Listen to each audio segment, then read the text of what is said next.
Can you see what I see? This is a circuit. It is in visible form what corresponds to what made us, the relationship that is our God. The difference between our faith and that of, for instance, our Jewish brethren, for that matter that of the Islamic bloc, is that our God is relationship. And it is a current.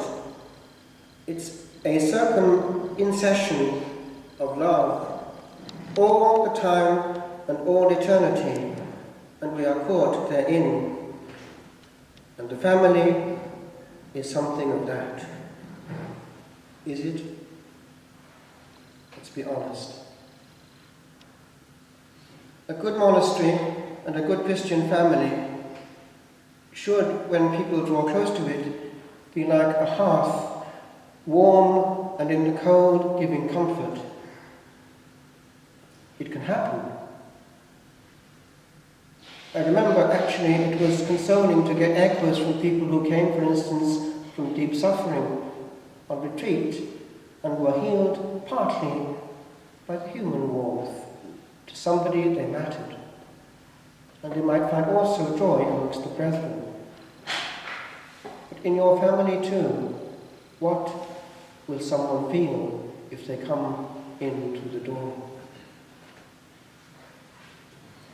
In my little hermitage, after setting up 11 years ago, I wrote and put in a actually pictorial frame. A local artist from the village, a young lassie, drew a picture to accompany it, portraying a huge heart, a hermitage made of a heart.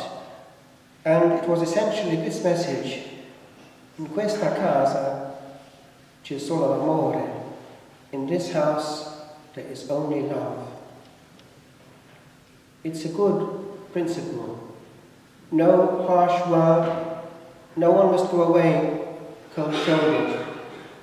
Christ is coming at the door and must be welcomed as such, with reverence and respect. That makes a difference in our time. Do we have time for each other? Which brings me to where I want to land. This is the last time we'll meet this year, and I paused. In fact, this morning I wrote something which I'll give to you at the end of the homily on what is happening before my eyes. Life is passing. It takes me back to school days. My father was a teacher. In his school one day they put on Undermilk Wood. My Welsh was that. And there's one line which echoed through the empty space above our heads in his big school hall. Time passes. Listen. Time passes. And it's as well to pause and listen to it.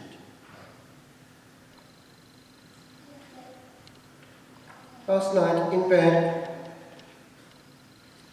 I reached for the Bible which was near the bed, the Welsh one, for a word before going to sleep, and this popped out.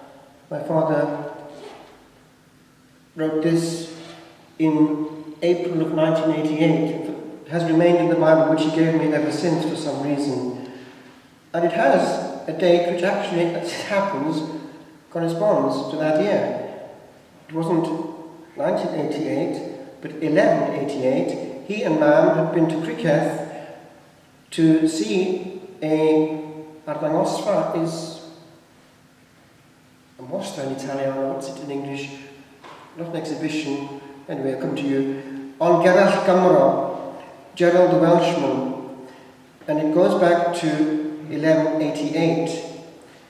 And he is someone who actually is very interesting, because he's writing from the perspective of a frustrated Welshman who is actually trying to win the cause for Wales before Canterbury, but that's another story. But he does give us little clips of Welsh life in that time, e.g. something which has always been there and is still there. Put a group of Welsh people together and they'll automatically go into 4-part harmony, just like that. It was there already. I chose that, but it did show me time passing, especially as Dad is no longer there. And then I came across this. Years ago, when in France, Mam had put this in one of her letters. I could only write back 3 or 4 times a year, but she would faithfully write at least every month. And this had happened to pop out, of all things, from her hold wall. This is a museum piece in our family, and things come out of it like in Mary Poppins. But I remembered it as a child, and it was already in use. And because it's so ancient, this popped out when she happened to open an underneath part. And it's got the date on it. The 24th of the 6th, 1954. And it says on it, a harness.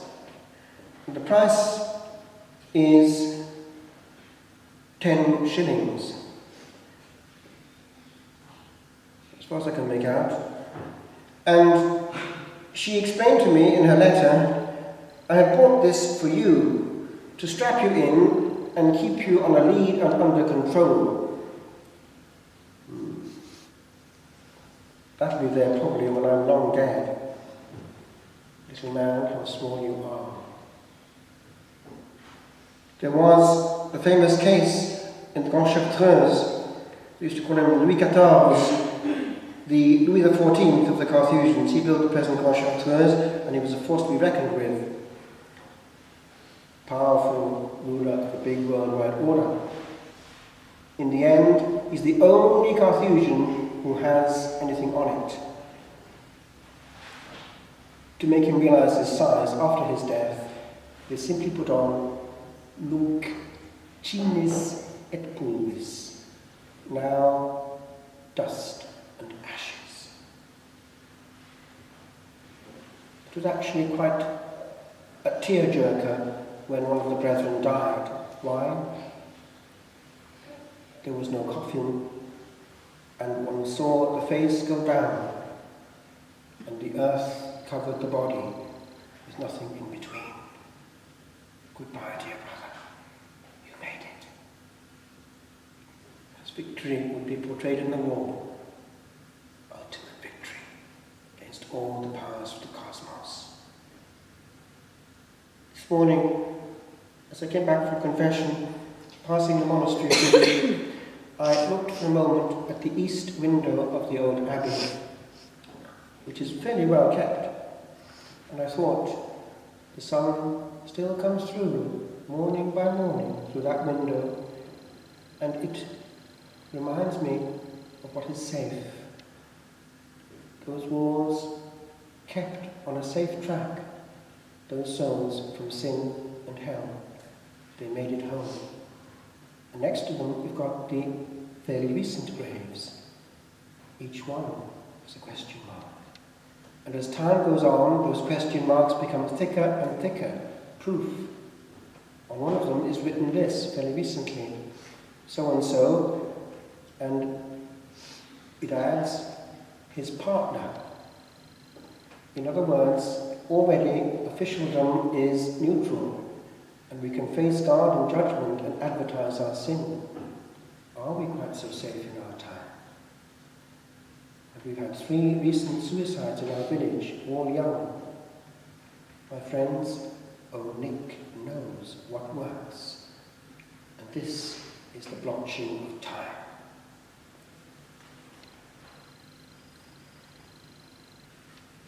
Here I have next year, just given me on Christmas Day, a very useful thing, but it's still virgin. I will write this. The author of this is my will, and it applies to you too. Before it's lived, think. What do you want to write here? because it's written for every moment, forever and never can be effaced. The best insurance policy is to live this day as though it was the only one that I ever have in all eternity. This was found in the great Sacro Eremo of Camaldoli, where one of our own fathers actually died a recluse. He opted for reclusion and was moved there. And the date is 1899. It's for travellers towards paradise. Timetable: departure at any time. Arrival when God wants. Prices: first class, innocence or martyrdom. Second class, penitence or trust in God. Third class, repentance and resignation. Notices: there are no pleasure trips.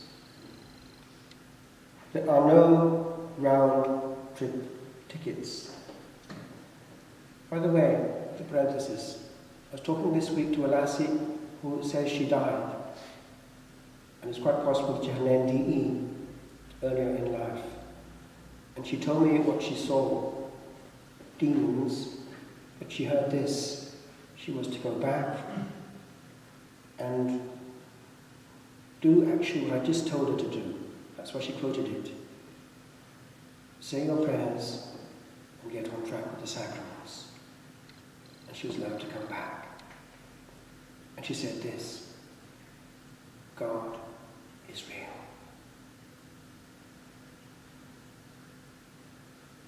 Third, children do not pay, as long as they remain on the lap of their mother the church. Fourth, please do not bring any luggage other than that of good works, if you do not want to lose the train or be delayed at the second to last station. This timetable applies in every season, for all places, to all people. Not even sovereigns can separate a special train for themselves. This week, because it happened to pop up in the margin as I was looking at one or two things of my own, I looked at one or two things from recent history. What my father had known and talked about often. The war. All essentially because of one man who was given strange power in a short time, question mark. And that same power, it would seem, got hold of him. He was responsible for his last moment, and he could have at that point changed eternity. Instead, he left a note in which it is clear that he had no repentance, but was quite proud of what he'd done in history, ordering that his whole body be completely burned, for what had happened to Mussolini and Chiara. In recent times, his voice has been heard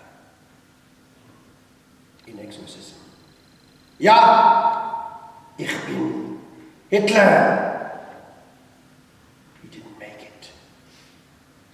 He filled history books and will do until the end of time. But time was botched in one short innings. Actually, because a priest jumped into the water during a colonie de vacances in Germany or Austria when he was a young boy and saved his life. History is a strange animal, but eternity